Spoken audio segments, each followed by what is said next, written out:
জানেন তো, মাখন ঠিক কনজাংটিভাইটিসের মতো খুব ইজিলি ছড়িয়ে যায়। ভাই কোথা দিয়ে নিয়ে আসো তোমার এই ভুলভাল জোক? আরে ডালে মাখন ছড়াবো তো, তাই এইভাবে শুরু করলাম। বাবা খুব ভালো।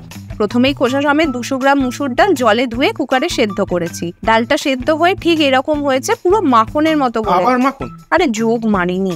গরম গরম কড়াতে 3 টেবিল স্পুন সাদা তেল গরম করে একটা তেজপাতা দিয়ে একটা বিশাল বড় পেঁয়াজ কুচো করে দিয়ে দিলাম। আরে বিশাল বড় পেঁয়াজ না পেলে? দুটো মাঝারি নেবে, 1 কাপ মতো হলেই হবে। ও আচ্ছা। পেঁয়াজে গোল্ডেন কালার ধরলেই 2 টেবিল স্পুন কোচানো রসুন, 1 টেবিল স্পুন কোচানো আদা আর পরিমাণ মতো কাঁচা লঙ্কা দিন। আচ্ছা, একটু বেশি করে কাঁচা লঙ্কা দাও না। কোথায় তোমার গালে? ওফ, কাঁচা গন্ধ আর বেরোচ্ছে না। হ্যাঁ তোমার মতো পেকে গেছে তো। মারবো না। এবার 2টো টমেটোটা একটু বেশি করেই দিলাম। হ্যাঁ, আমাদের ফুতুর করার জন্যই তো জন্মেছো। একটু নুন, কারণ ডালটা অলরেডি নুন দিয়ে সেদ্ধ করা আছে। এবার গুঁড়ো মশলাটা আসতে চলেছেন। 1/2 টিস্পুন হলুদ, 1/2 টিস্পুন কাশ্মীরি লঙ্কা। মিক্স করা ছাড়া বেশি কাজই নেই, তাতে হাত ব্যথা করতে পারে সেটা আলাদা ব্যাপার। টুকটুকে রাঙা বউয়ের মতো মশলাটা দেখতে হয়েই গেছে। সেদ্ধ ডাল ঢেলে আন্দাজ মতো উষ্ণ জল দিয়ে ফুটতে দিন। 2 টিস্পুন মাখন, 2 টেবিল স্পুন ফ্রেশ ক্রিম, গুঁড়ো গরম মশলা 1/2 টিস্পুন মতো দিয়ে ভালো করে মিশিয়ে নিন। শেষমেশ কাসুরি মেথি গুঁড়ো করে ছড়িয়ে লাস্ট একবার ভালো করে মিশিয়ে সার্ভ করুন তন্দুরি, রুমালি বা বাড়িতে বানানো হাত রুটির সাথে। একটু মাখন আর ক্রিম দিয়ে গার্নিশও করে নিয়েছি। আজ বানাবো ঝালের তরকারি। ঝাল যদি লেগেছে না, কানের গোড়ায় দেবো। কি বললে? আরে কানের গোড়ায় বরফ দেবো, বরফ।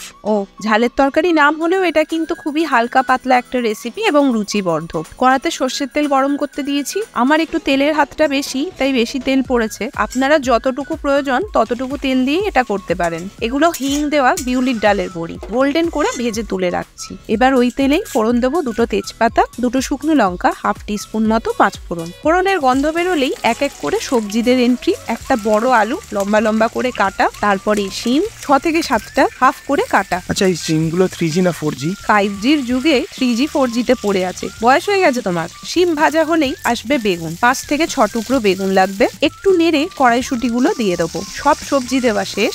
এবার আসবে নুন, স্বাদ মতো দেবো, সাথে 1/2 টিস্পুন হলুদ গুঁড়ো। নুন হলুদ দিয়ে 1 মিনিট নাড়াচাড়া করে পরিমাণ মতো জল দিলাম। একটা টমেটো ও 4-5টা কাঁচা লঙ্কা দিলাম। সাথে দিলাম 1 টিস্পুন জিরে গুঁড়ো। সব মিশিয়ে ঢেকে দিলাম। জিরে গুঁড়োর বদলে বাটা জিরে দিলে টেস্ট তো আরো দারুণ হবে। সবজি সেদ্ধ হওয়া পর্যন্ত রাখতে হবে। আমার এখানে জল কমে গেছে ফুটতে ফুটতে। আর একটু জল দিয়ে সব সবজি সেদ্ধ হলে ভাজা বড়িগুলো দিয়ে দেবো। বড়ি দেওয়ার সময় খেয়াল রাখবেন তরকারিতে যেন পর্যাপ্ত জল থাকে, কারণ বড়ি অনেকটাই জল টেনে নেবে। সাথে একটু চিনি, টেস্টটা অ্যাডজাস্ট করার জন্য। ব্যাস, এইটুকুই রান্না, কিন্তু খেতে দুর্দান্ত।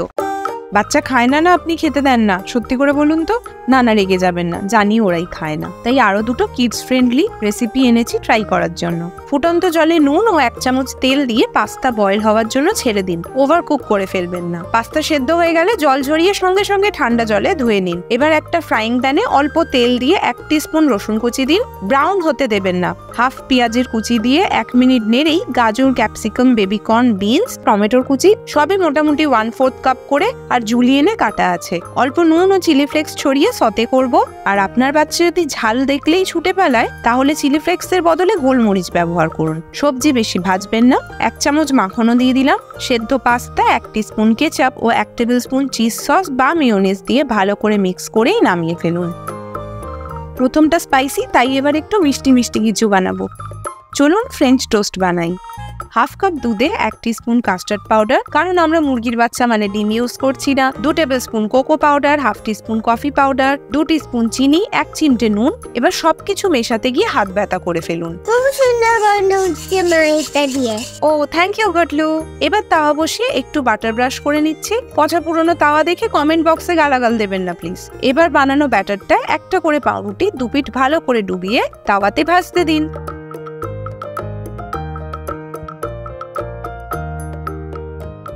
দুপিট ভেজে তুলে রাখুন। এবার একটা বাটিতে মিল্ক চকলেট নিয়ে 30 সেকেন্ড মাইক্রোওয়েভে ঘুরিয়ে নিয়েছি। এটা আমার মেয়ের চকলেট, চুরি করে নিয়ে এসেছি। 1 টিস্পুন বাটার, 2 চামচ দুধ দিয়ে গুলে নিয়েছি। এবার বানানো চকলেট সস আর বাদাম দিয়ে গার্নিশ করে সার্ভ করুন। ভিডিওটি লাইক ও চ্যানেলটি সাবস্ক্রাইব করে দেবেন। টাটা।